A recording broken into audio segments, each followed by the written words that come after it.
দেখো আমাদের চলতরিতে কি আলোচনা আছে প্রথমে, যেটা আমরা সবাই জানি যে সম আধান পরস্পরকে বিকর্ষণ করে, তাই তো, আর বিপরীত আধান পরস্পরকে আকর্ষণ করে।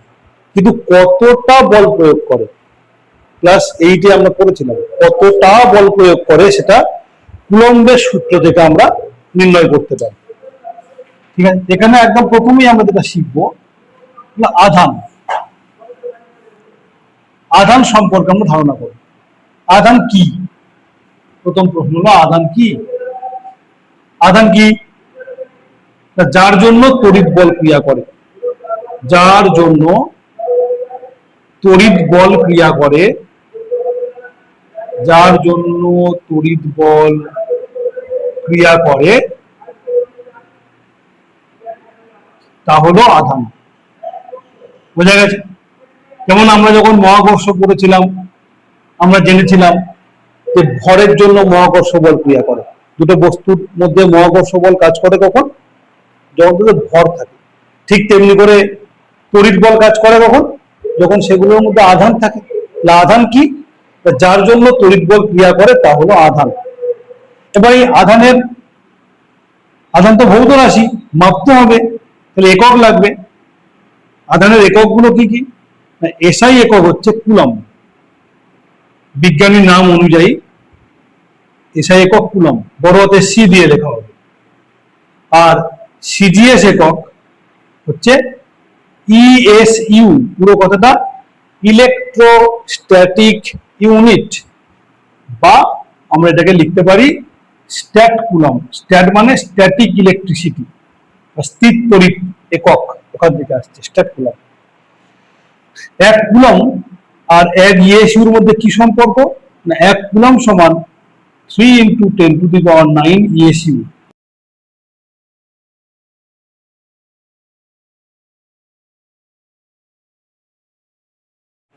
আমরা যে পদার্থগুলোর কথা জানি, প্রত্যেকটা পদার্থের মধ্যে পরমাণু আছে, পরমাণুর মধ্যে আধানগ্রস্ত কণা আছে।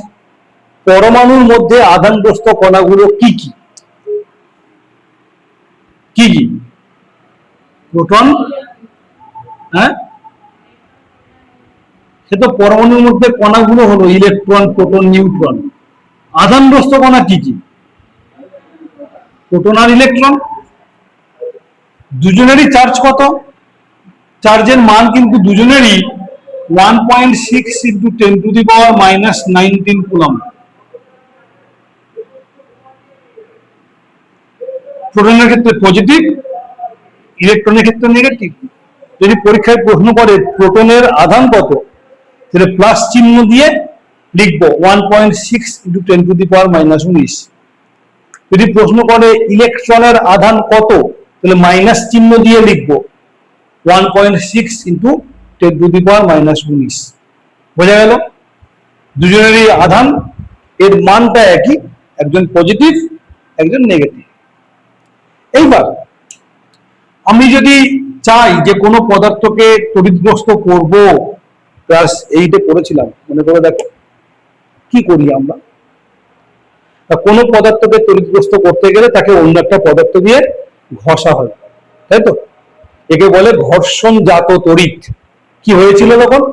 দুটো পদার্থ নিয়ে পরস্পরের সংস্পর্শে রেখে যদি ঘষি আমরা, তখন একজন ইলেকট্রন ছাড়ে আর একজন ইলেকট্রন গ্রহণ করে। প্রোটন কিন্তু কোনোদিন ছাড়ে না আর গ্রহণ করে না। চেঞ্জ হয় কার? ইলেকট্রনের চেঞ্জ হয়। ইলেকট্রন বেরিয়ে গেলে পজিটিভ আধান, ইলেকট্রন গ্রহণ করলে নেগেটিভ আধান। কেন?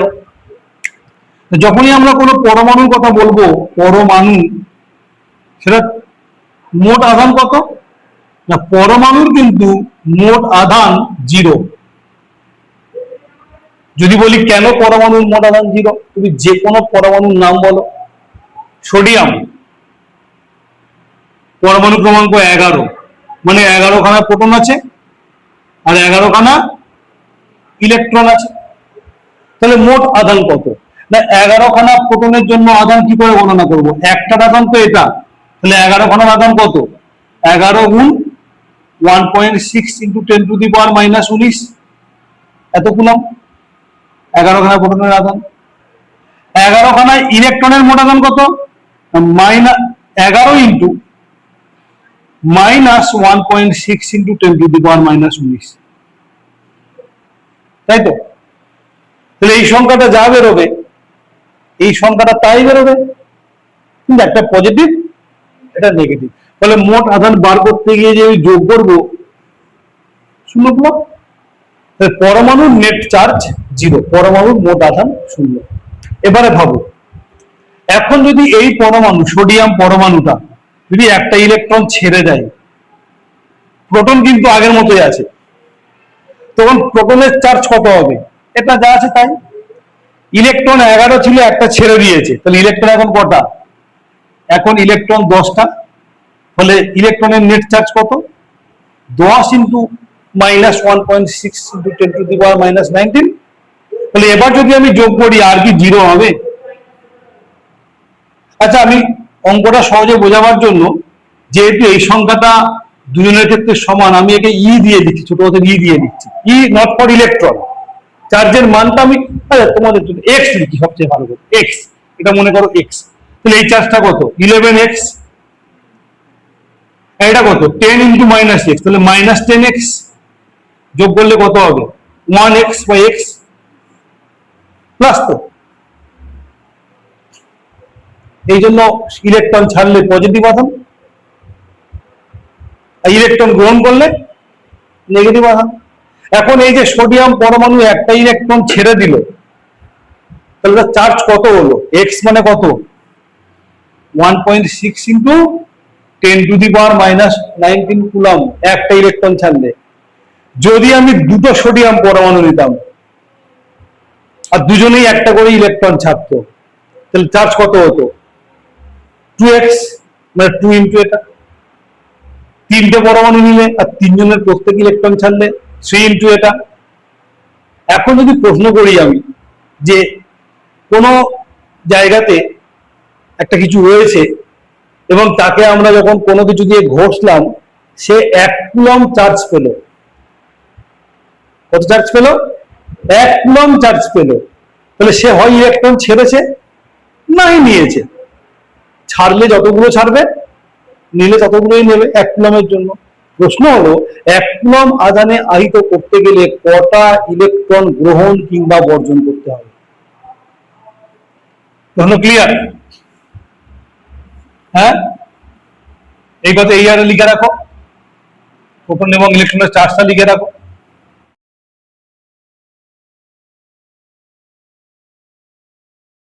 আমরা একটা ইলেকট্রন বের করে দিই, এত কুলম আধানে আহিত হবে। এটা ঘুরিয়ে লিখি, 1.6 ইন্টু 10⁻⁻19 কুলম আধানে আহিত করতে ইলেকট্রন গ্রহণ বা বর্জন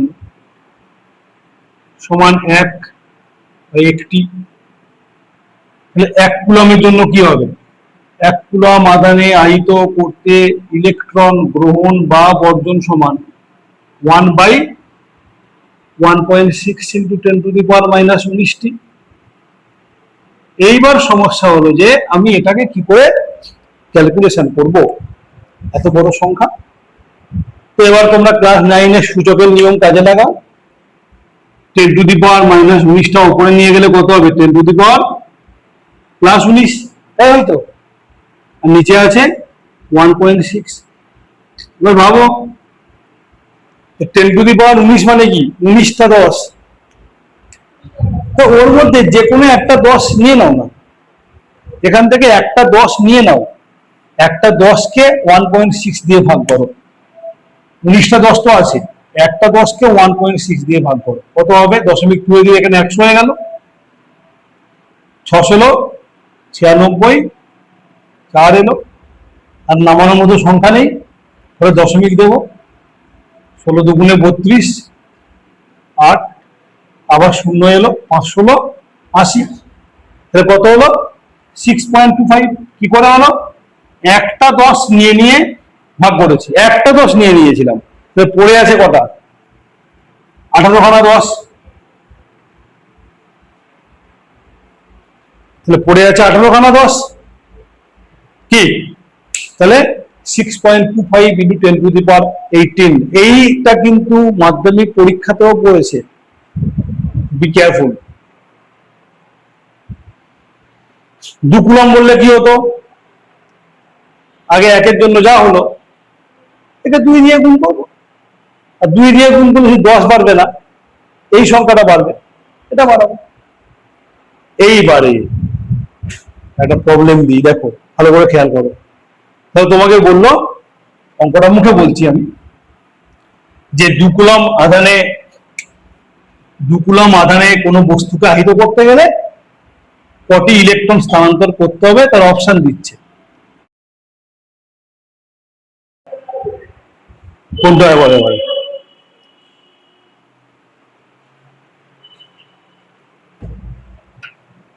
কোনটা হবে? এটুকু নিশ্চিত, এটাকে 2 দিয়ে গুণ, একে 2 দিয়ে গুণ করলে কত হবে?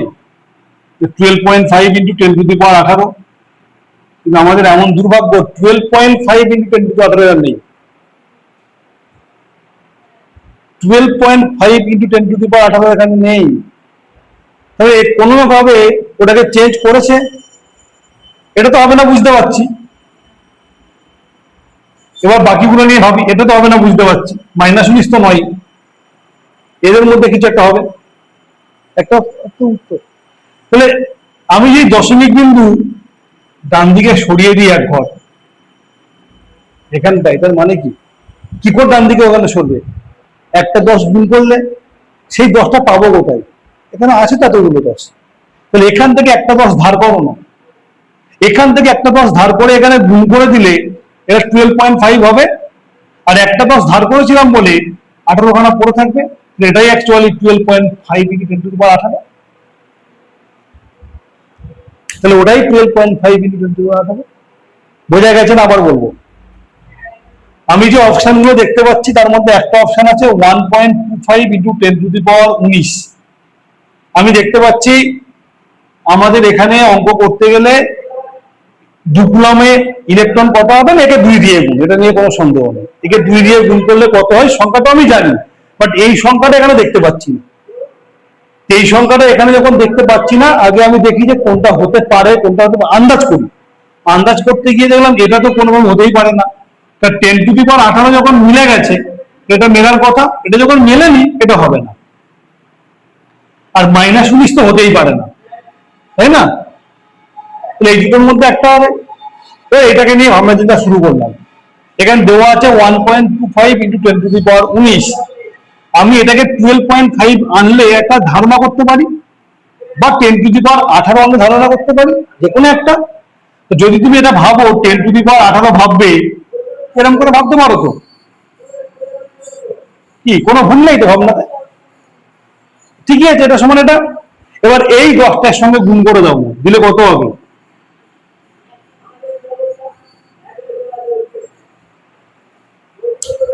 তাহলে মিলে গেল, ওটা উত্তর। সবসময় যে তোমার একদম আয়ত্তের মধ্যে সংখ্যাগুলো থাকবে তা নয়, একটু অন্যরকম থাকতে পারে, একটু বুদ্ধি করে উত্তরগুলো করতে হবে। ওই যে কোশ্চেনটা করেছিলাম শুরুতেই, যে পজিটিভ আধানকে বিকর্ষণ করে, কিন্তু কত জোরে? পজিটিভ আধান নেগেটিভ আধানকে আকর্ষণ করে, কিন্তু কতটা জোরে? সেটা কুলম্বের সূত্র থেকে পাওয়া যায়। সূত্রটা কি? লেখো সূত্রটা। দুটি স্থির বিন্দু আধানের মধ্যে ক্রিয়াশীল আকর্ষণ বা বিকর্ষণ বলের মান, বা দুটি স্থির বিন্দু আধানের মধ্যে ক্রিয়াশীল বলের মান আধান দুটির গুণফলের সমানুপাতিক ও তাদের মধ্যবর্তী দূরত্বের বর্গের ব্যস্তানুপাতিক। এই বল চারপাশের মাধ্যমের উপরেও নির্ভর করে। এবার যদি আমরা গাণিতিক রূপ নিয়ে ভাবি, আধানগুলোকে Q1 Q2 এইভাবে লেখা যেতে পারে। এগুলো আধান, চিহ্ন দিলাম আধানের জন্য Q, আর R হচ্ছে দূরত্ব।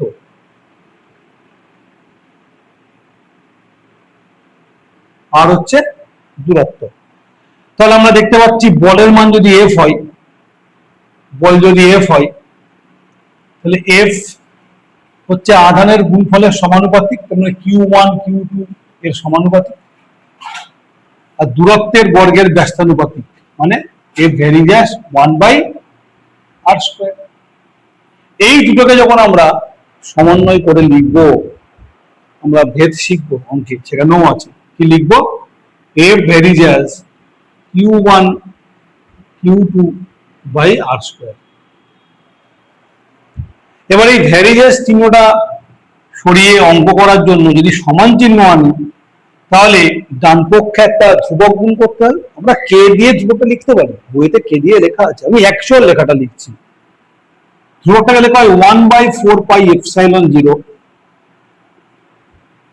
তারপরে যেটা ছিল Q1 Q2 by r square, মানে পুরোটাই ধ্রুবক। কিন্তু খেয়াল রাখতে হবে, এই যে বলেছি যে এই বলের মান মাধ্যমের উপরও নির্ভর করে, তাহলে ভেবে দেখো আধানের মান কি মাধ্যম বদলে গেলে বদলে যাবে? এমন তো নয় যে একটা ইলেকট্রন জলে থাকলে যা আধান আর বাতাসে থাকলে অন্য আধান, একটা প্রোটন কাঁচে থাকলে যা আধান সোডিয়ামে হলে অন্য আধান, তা তো নয়। তাহলে আধান মাধ্যমের উপর নির্ভর করে বদলায় না। দূরত্ব কি মাধ্যমের উপর বদলে যায়? বদলে যায় দূরত্ব। মানে আমি যদি জলের মধ্যে দাঁড়িয়ে থাকি, মানে আমি যদি জলে আমার হাতটা ডোবাই, এই হাতের দৈর্ঘ্য যা বাতাসেও তাই, যেখানে থাকে না কেন হাতের দৈর্ঘ্য বদলাবে না। দূরত্ব মাধ্যমের উপর নির্ভর করে না, দূরত্ব হচ্ছে অবস্থানের উপর নির্ভর করে। তাহলে না তো আধান বদলাবে আর না তো দূরত্ব বদলাবে, তাহলে মাধ্যম বদলে গেলে বলটা বদলে যাবে কেন? যদি এটা সত্যি সত্যি পুরোপুরি ধ্রুবক হয়, যদি এটা সত্যি সত্যি পুরোপুরি ধ্রুবক হয়, তাহলে তো মাধ্যম বদলে গেলে বদলে যাওয়ার কথা নয়। তোমরা মহাকর্ষে যখন পড়েছিলে, মহাকর্ষ বল এইভাবে লিখেছিলে Gm1m2/r², মনে করে দেখো। জি মহাকর্ষ ধ্রুবক, m1 না বদলালে, m2 না বদলালে, r না বদলালে, g না বদলালে f বদলাবে না। চারপাশের মাধ্যমের উপর নির্ভর করে ভর বদলায় না, চারপাশের মাধ্যমের উপর নির্ভর করে দূরত্ব বদলায় না, আর চারপাশের মাধ্যমের উপর নির্ভর করে জির মানটাও বদলায় না। তাই এফ এর মান মাধ্যমের উপর নির্ভর করে না। মহাকর্ষ বল মাধ্যম নিরপেক্ষ, কিন্তু তড়িৎ বল মাধ্যম নিরপেক্ষ নয়। চারপাশের মাধ্যমটা কি আছে, কোন মাধ্যমে আধানগুলো আছে তার উপর নির্ভর করবে। সেই জন্য এই ধ্রুবকটা কিন্তু পুরোপুরি ধ্রুবক নয়, একটা নির্দিষ্ট মাধ্যমের জন্য ধ্রুবক। ভালো করে খেয়াল করো, এই ধ্রুবকের অংশগুলো, এক তো সবসময় ধ্রুবক, 4 সবসময় ধ্রুবক, পাই সবসময় ধ্রুবক। তার মানে এই যেটা রয়েছে এই সবসময় ধ্রুবক নয়। এই চিহ্নটার নাম কি? এটা গ্রিক অক্ষর, এর নাম হলো এপসাইলন, লিখে রাখতে পারো। এবং এপসাইলনের পরে একটা শূন্য দিয়েছি, দেখো তলায়। কেন দিয়েছি? শূন্য মাধ্যম বোঝানোর জন্য। এই যেটা লিখেছি এটা শূন্য মাধ্যমের জন্য। যদি অন্য কোনো মাধ্যম হতো, বাস্তব মাধ্যম, ধরো কাঁচ নিলাম, তাহলে কাঁচের জন্য এই মানটা লিখতে হবে, তখন এই শূন্য মাধ্যমের জন্য মানটা লিখলে হবে না। ক্লিয়ার? বুঝতে পারছো তাহলে কোথায় মাধ্যম নির্ভরতা আসছে? গুড। তাহলে আমরা সূত্রটা কি পেলাম? কুলম্বের সূত্র আবার লিখছি, F = 1/4πε Q1 Q2/r²। এখানে এই যে এপসাইলনকে কি বলা হয়? মাধ্যমের তড়িৎ ভেদ্যতা। মাধ্যমের তড়িৎ ভেদ্যতা হয়েছে। শূন্য মাধ্যম যদি হতো লিখতাম ε0। এটা শূন্য মাধ্যমের তড়িৎ ভেদ্যতা, এবং এর মান কত? 8.854 × 10⁻⁻12।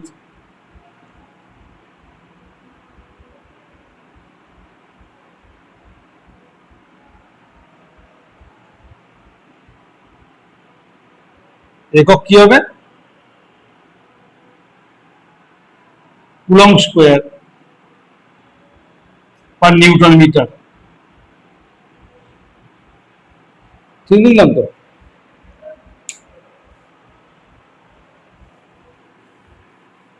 দাঁড়া,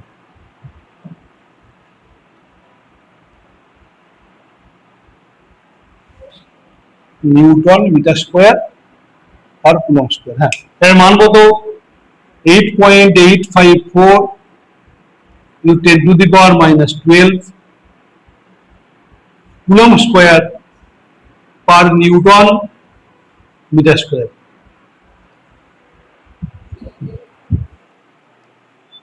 একটু মনে রাখতে হবে অ্যাডভান্স পড়াশোনার জন্য, শূন্য মাধ্যমের তড়িৎভেদ্যতা, অন্য কোনো মাধ্যমের জন্য মুখস্থ করার দরকার নেই। ক্লিয়ার? বোঝা গেছে? এইবারে এটা মুছছি। তাহলে মনে করো জলে দুটো আধান রেখেছ, তাদের মধ্যে বল গণনা করছো, তো জল বলে ডাব্লিউ দিয়ে লিখছি, এফ ডাব্লিউ কত লিখবো? 1/4 pi epsilon W into Q1 Q2 by r square. আর শূন্য মাধ্যমে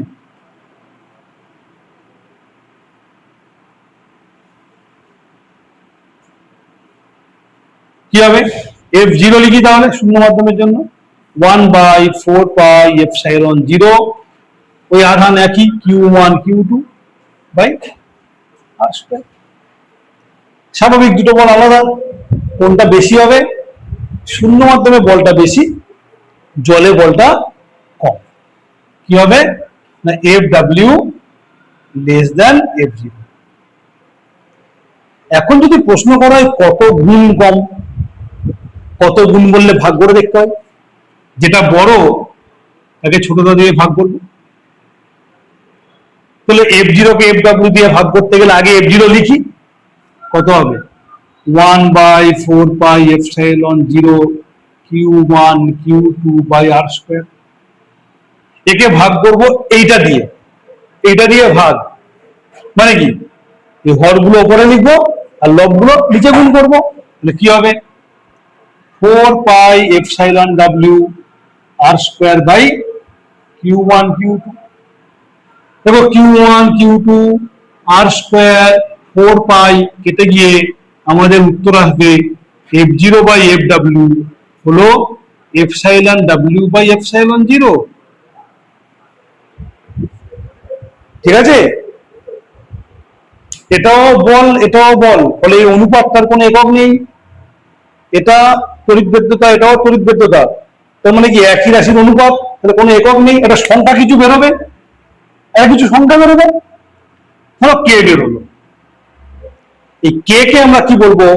এই কে কে বলবো পরাবৈদ্যুতিক ধ্রুবক। তোমরা নামটা শুনেছো নিশ্চয়ই, হ্যাঁ? কোথায় শুনেছো? আয়নীয় যৌগ পড়তে গিয়ে। এটার নাম পরাবৈদ্যুতিক ধ্রুবক। তাহলে পরাবৈদ্যুতিক ধ্রুবক মানে কি? জলের ক্ষেত্রের মানটা কত মনে আছে? না, মাইনাস নয়, প্লাস। জল হলে এটা 81 হবে, তাই না? এই মানটা বোঝার চেষ্টা করো এবারে। শূন্য মাধ্যমে বল, একে জলের মধ্যে আকর্ষণ বল বিকর্ষণ বল দিয়ে ভাগ করলে 81 হচ্ছে। তার মানে কি শূন্য মাধ্যমে F0 সমান 81 গুণ FW। কি দুটো আধান জলে থাকলে যা বল প্রয়োগ করবে, শূন্য মাধ্যমে থাকলে তার 81 গুণ বেশি বল প্রয়োগ করবে। তাই জলের পরাবৈদ্যুতিক ধ্রুবকের মান 81। তার মানে দুটো আধান শূন্য মাধ্যমে যা বল প্রয়োগ করে, জলে তার 81 ভাগের 1 ভাগ বল প্রয়োগ করে। এই জন্য আয়নীয় যৌগগুলো জলে ফেললে কি হবে? ওদের মধ্যে আকর্ষণ বল, তাদের মধ্যে ক্যাটায়ন এবং অ্যানায়নের মধ্যে আকর্ষণ বল কমে যাবে, বহুগুণ কমে যাবে। তাই ওরা সহজে ভুলবে। মনে পড়ছে? তাহলে কোনো একক নেই, সমজাতীয় রাশির অনুপাত হলো। এই জায়গাটা থেকে পরীক্ষায় প্রশ্ন আসার চান্স কম, কিন্তু অন্য প্রশ্নের ব্যাখ্যা করতে গিয়ে আমরা যেহেতু পেয়েছিলাম, ওটা ব্যাখ্যা করব বলে এটা দেখালাম। এটা মনে মুখস্থ করতে হবে না পরীক্ষার জন্য, ঠিক আছে? শুধু কুলম্বের সূত্রটা মনে রাখবে। ক্লিয়ার? এইবার একটা প্রশ্ন আমরা আলোচনা করি, লিখে রাখবে। লেখো, দুটি আধানের মধ্যে ক্রিয়ারত বলের মান F। দুটি আধানের মধ্যে ক্রিয়ারত বলের মান F। বড় হাতের এফ দাও।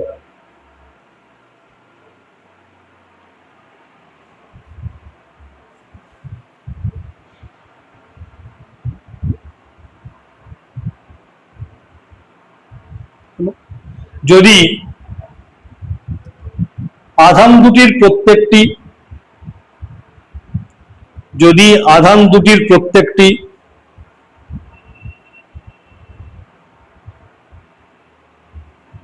এবং ওদের মধ্যে দূরত্ব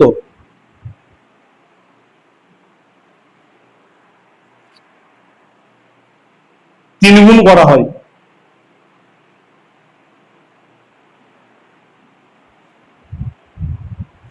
তাহলে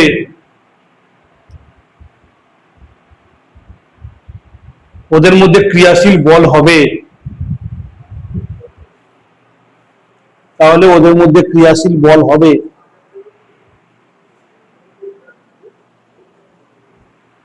একটা অপশন লেখো। দেখো এফ, পরের অপশন f/2, তারপর অপশন 3f,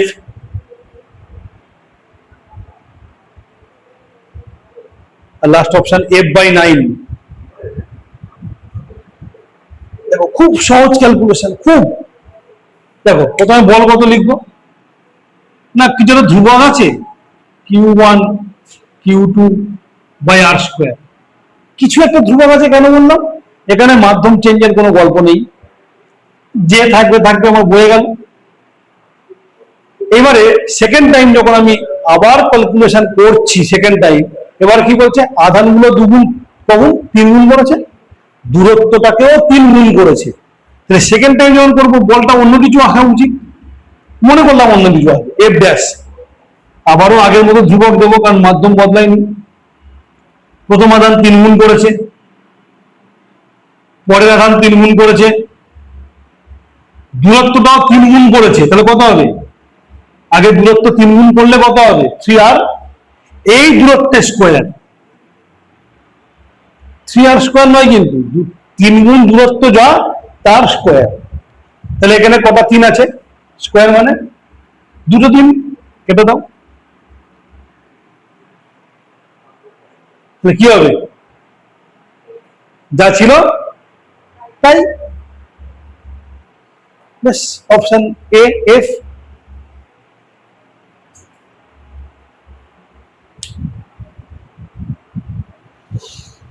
এই যে অঙ্কটা করলে, এই অঙ্কটাই পরীক্ষাতে পড়ার চান্স আছে এখান থেকে।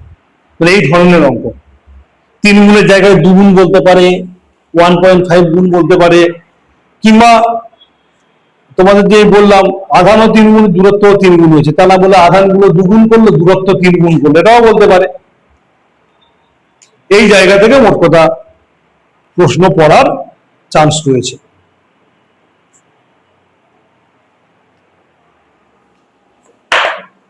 আর এই যে সামনে ধ্রুবকটা লিখেছিলাম, কত লিখেছিলাম? 1/4πε, না? শূন্য মাধ্যম যদি হতো 0 দিতাম। এই 1/4πε মান একটু মনে রাখার চেষ্টা করো। 9 × 10⁹ newton metre square per coulomb square. এসআইতে সিজিএস এ 1 ডাইন সেমি স্কোয়ার পার ইএসইউ স্কোয়ার।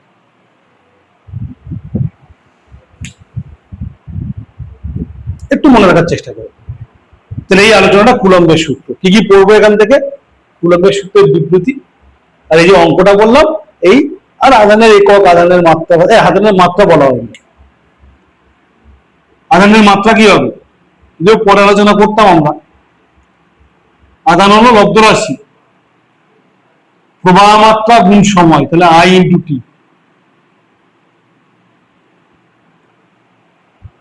আধানের মাত্রা সমান প্রবাহ মাত্রা গুণ সময়, তাহলে I × T। I হলো প্রবাহ মাত্রা আর T হলো টাইম বা সময়। হয়েছে?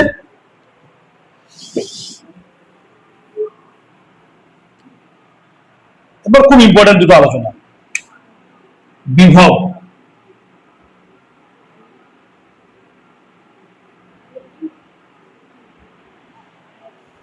বিভব মানে বিভব আমাদের বুঝিয়ে দেয় কোন একটা তড়িৎ ক্ষেত্র কতটা শক্তিশালী তড়িৎ ক্ষেত্র। ঠিক আছে, তড়িৎ ক্ষেত্র মানে কি? আমি মনে করি এখানে কোনো আধান রেখেছি, ধরো একটা কোনো পজিটিভ আধান আছে বা নেগেটিভ একটা আধান আছে। আচ্ছা, এখানে আধান কি চোখে দেখতে পাওয়া যায়? দেখতে পাওয়া যায় না। একটা ইলেকট্রন ধরো আছে বা একটা প্রোটন আছে, দেখতে পাবো না। বুঝবো কি করে?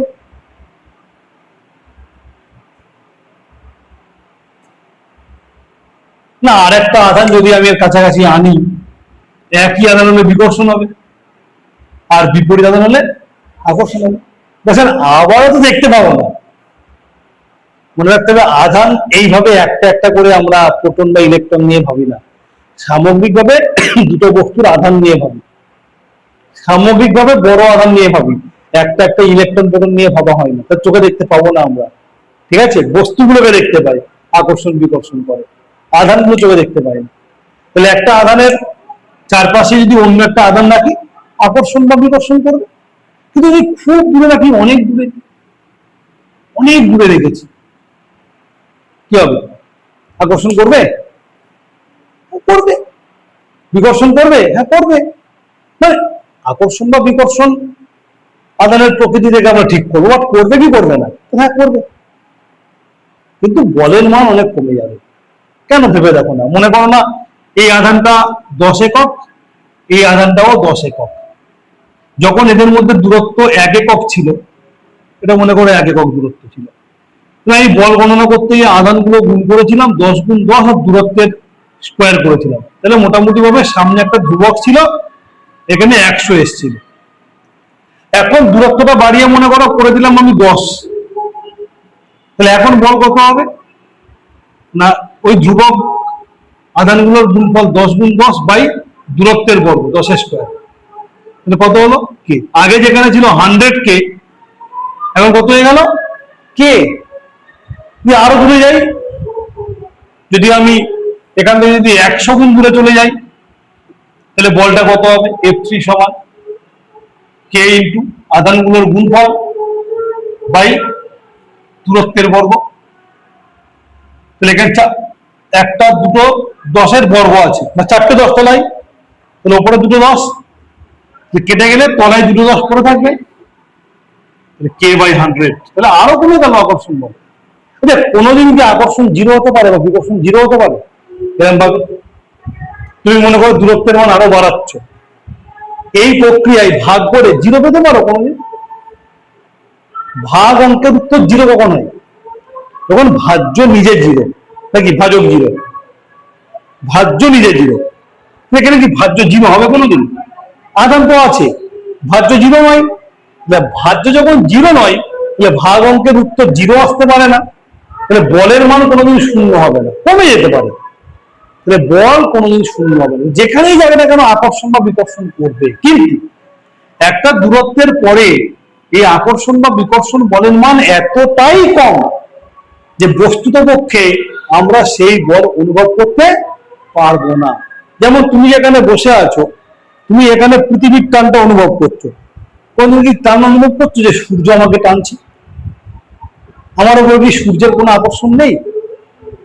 আমি আমার ভর, সূর্যের ভর, আমাদের মধ্যবর্তী দূরত্ব 15 কোটি কিলোমিটার বসিয়ে ক্যালকুলেট করলে একটা কিন্তু বল পাবো, কিন্তু সেটা অনুভব করছি না, কারণ এতটা দূরে আছি, এই আকর্ষণ বলটা কিছু মনেই হচ্ছে না।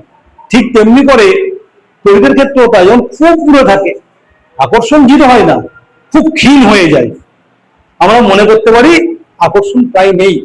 সেই জায়গাটা হলো অসীম দূরত্ব। এই জন্য আলোক বিজ্ঞান পড়তে গিয়ে বলেছিলাম সূর্য আছে কোথায়? অসীম দূরত্ব। কিন্তু অসীম মানে এই নয় যে ধরতে পারবো না, আছে, ধরাছোঁয়ার মধ্যে আছে, কিন্তু এতটা দূরে ওর প্রভাব প্রায় নেই বললে চলে। তো এই জন্য অসীম দূরত্ব।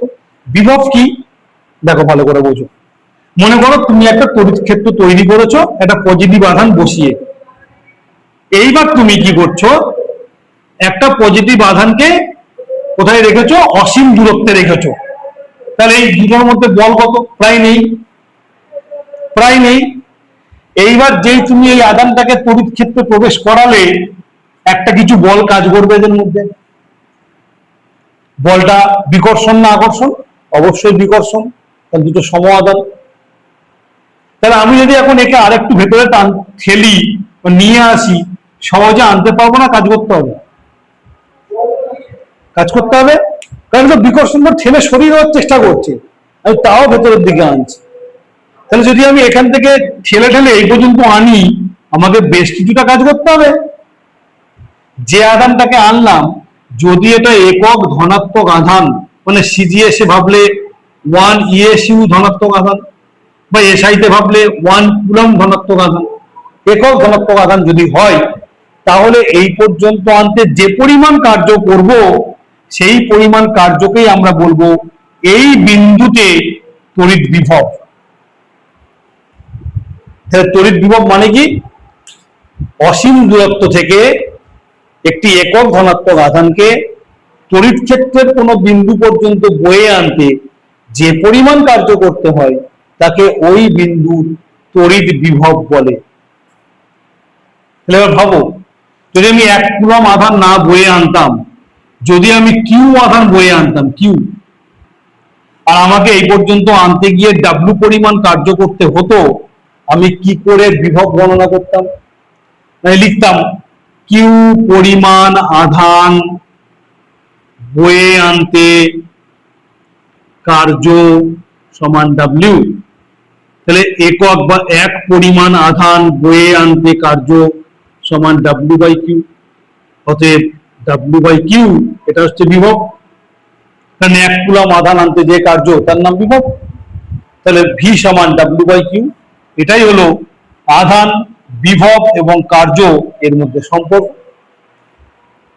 ঠিক আছে, তো লেখো তাহলে, আগে বিভবের সংজ্ঞাটা লেখো।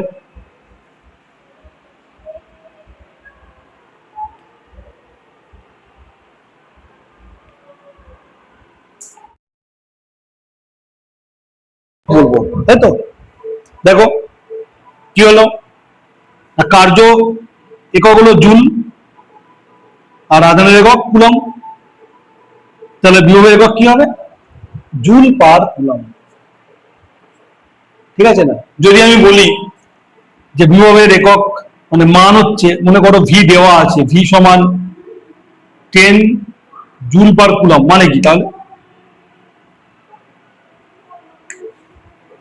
10 জুল পার কুলম্ব মানে কি? 10 জুল পার কুলম্ব, পার মানে কি? 1, পার মানে তো 1। তাহলে 10 জুল পার কুলম্ব মানে 1 কুলম্ব আধান বয়ে আনতে 10 জুল কার্য করতে হয়। যদি বলে কোনো জায়গার বিভব 1.5 জুল পার কুলম্ব, তার মানে 1 কুলম্ব আধান বয়ে আনতে কার্য করতে হয় 1.5 জুল। এই যে জুল পার কুলম্ব, এইটারই আর একটা নাম হলো ভোল্ট। আলেসান্দ্রো ভোল্টার নাম অনুযায়ী এটা বড় হাতের ভি দিয়ে লিখতে হবে, আর ছোট হাতের ভি দিয়ে লিখলে টোটাল বানান করে লিখতে হবে ভোল্ট। বিজ্ঞানী আলেসান্দ্রো ভোল্টা ইলেকট্রিক আবিষ্কারের সঙ্গে তার নাম ওতপ্রোতভাবে জড়িত, সেখান থেকে ভোল্ট এককটা তৈরি করা হয়েছে। ঠিক আছে, তাহলে জুল পার কুলম্ব যা, ভোল্ট তাই। তাই যদি বলে কোন বিন্দুর বিভব 10 ভোল্ট, মানে কি? 1 কুলম্ব আধান বয়ে আনতে 10 জুল কার্য করতে। লেখা আছে ভোল্ট, কিন্তু বুঝতে হবে জুল পার কুলম্ব। লেখা থাকবে ভোল্ট, বুঝতে হবে জুল পার কুলম্ব। এক বছর এমসিকিউ প্রশ্ন করেছিল, নিচের কোনটি ভোল্ট, নিচের কোনটি ভোল্ট, একটা অপশানে ছিল এরকম ভাবে জুল পার কুলম্ব। তো উত্তর কোনটা করতে হবে? Joule per coulomb. এটা কিন্তু মুখস্থ রাখবে যে ভোল্ট হচ্ছে জুল পার কুলম্ব। হলো? তাহলে বিভবের এসআই একক ভোল্ট বা জুল পার কুলম্ব। কোশ্চেনটা লিখে রাখো এবারে। কোন বিন্দুর তড়িৎ বিভব, কোন বিন্দুর তড়িৎ বিভব 3.2 ভোল্ট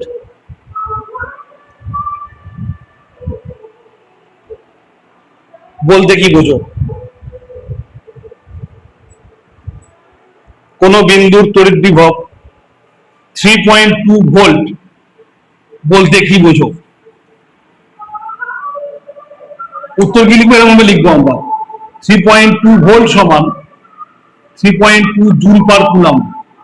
এটা ভুলবো না, এটা লিখবো আগে, এবার ইজি হয়ে গেল। কি বলবো তাহলে? অসীম দূরত্ব থেকে 1 কুলম আধান তড়িৎ ক্ষেত্রের ওই বিন্দুতে বয়ে আনতে 3.2 জুল কার্য করতে হয়। একদম সংজ্ঞাটা ধরে, অসীম দূরত্ব থেকে 1 কুলম ধনাত্মক আধান তড়িৎ ক্ষেত্রের ওই বিন্দুতে বয়ে আনতে 3.2 জুল কার্য করতে হয়। এবার আজকের একদম শেষ প্রশ্ন, একটা অঙ্ক দিয়ে আমরা শেষ করব। লেখো লেখো একটি বিন্দুর তড়িৎ বিভব 2 ভোল্ট। একটি বিন্দুর তড়িৎ বিভব 2 ভোল্ট।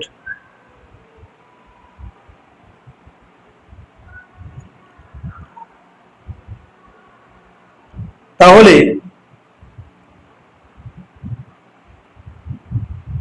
+5C, বড় হাতের সি দেবে, +5C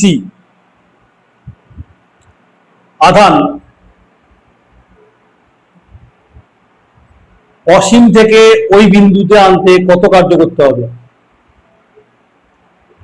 অসীম থেকে ওই বিন্দুতে আনতে কত কার্য করতে হবে?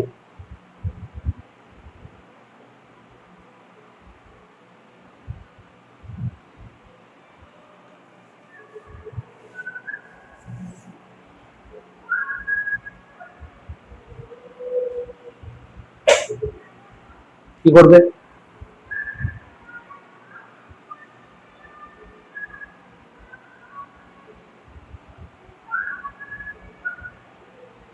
কি বার করতে বলেছে অঙ্কটাতে? কার্য। আমাদের ফর্মুলা কি ছিল? সম্পর্ক কি ছিল? কার্য আধানের বিভবের মধ্যে ভি সমান W/Q। তাহলে বলো কোনটা দিয়ে দিয়েছে আর কোনটা বার করতে বলেছে? W বার করতে দিয়েছে। তাহলে W সমান কত লিখতে পারবো বলো এখান থেকে? বলো কি লিখবো? W সমান তাহলে কত? এটা এই গুণ করো, কত হবে? VQ সমান W। দেখো তোমাদের অঙ্কে ভির মান দিয়ে দিয়েছে, কত দিয়েছে? 2 ভোল্ট। আর কিউ কত দিয়েছে? 5। W সমান কত হবে? 10। 10 কি? 10 জুল, কারণ এটা এসআই পদ্ধতির অঙ্ক। কার্যের একক জুল।